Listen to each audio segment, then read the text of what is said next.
राम राम दोस्तों, मेरी दास्तान चैनल में आप सबका स्वागत है। छोटों को स्नेह और बड़ों को प्रणाम। आज मैं आपके सामने एक कहानी लेकर आई हूँ जो कि इस वर्तमान काल में बहुत ही प्रेरणादायी है। एक गांव में एक अनाथ बच्चा रहता था। वह भूखा प्यासा इधर उधर दिन भर घूमता रहता था।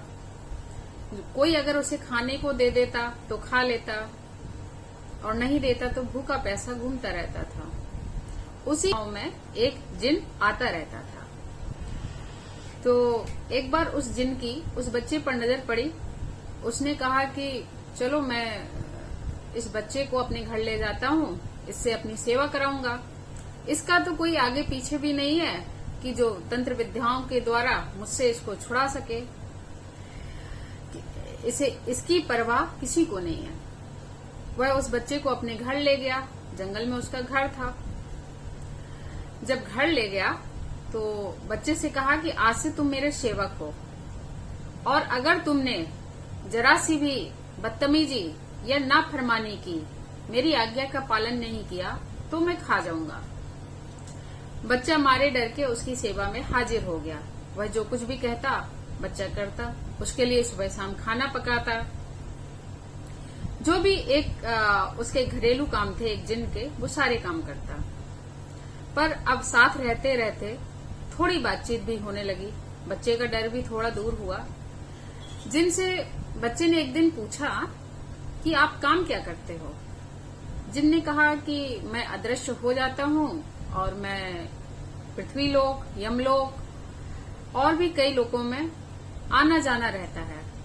और यमलोक का मैं काम इस तरीके से करता हूँ कि जब यम कहता है कि तुम्हें किसी की प्राण लेकर आना है तो मैं अपना भय दिखाकर इस पृथ्वी लोक पर उसके प्राण ले जाता हूँ, या कोई भी उसके साथ दुर्घटना करा देता हूँ और उसके प्राण हड़ लेता हूँ। तो बच्चे ने पूछा कि प्राण कैसे हड़ते हो।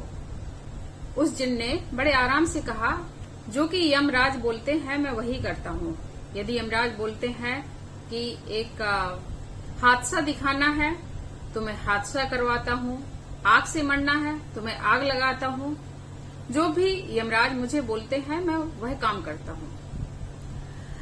तो बच्चे ने कहा कि यदि यमराज नहीं बोले तो आप किसी के प्राण नहीं हर सकते।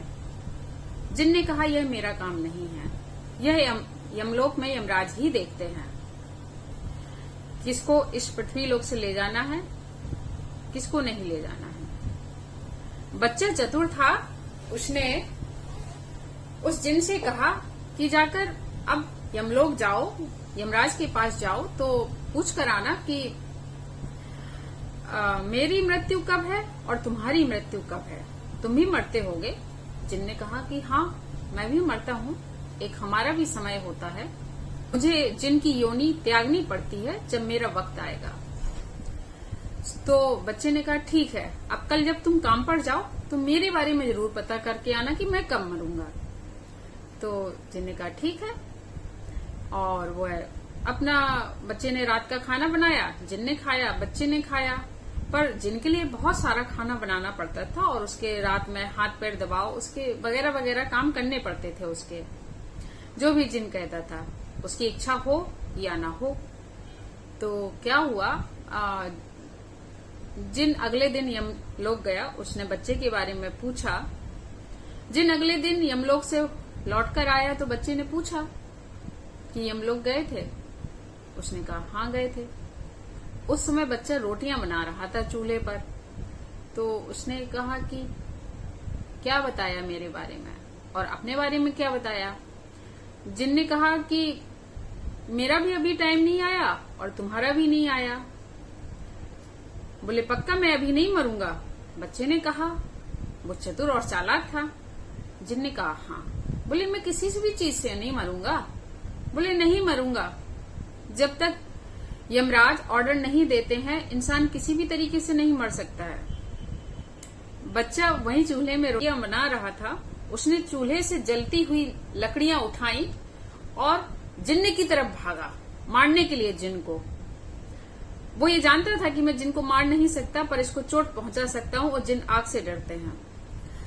तो जिन भागा और बच्चे को डराने की कोशिश की कि तुमने मुझे कुछ किया तो मैं तुम्हें मार डालूंगा। बच्चे ने हंसकर कहा, कैसे मारोगे? बच्चे ने हंसकर कहा, कैसे मारोगे? यमराज का अभी बुलावा नहीं आया है। मैं जानता हूं तुम्हें मार नहीं सकता हूं, पर तुम्हें हानि जरूर पहुंचा सकता हूं। जिन ने उसके हाथ जोड़े और कहा कि मुझे माफ करो, मैं तुम्हें आजाद करता हूं। धन्यवाद दोस्तों। और बच्चों, इस कहानी से यही सीख मिलती है कि चतुर और चालाकी से हम अपने को किसी भी परिस्थिति से आजाद कर सकते हैं।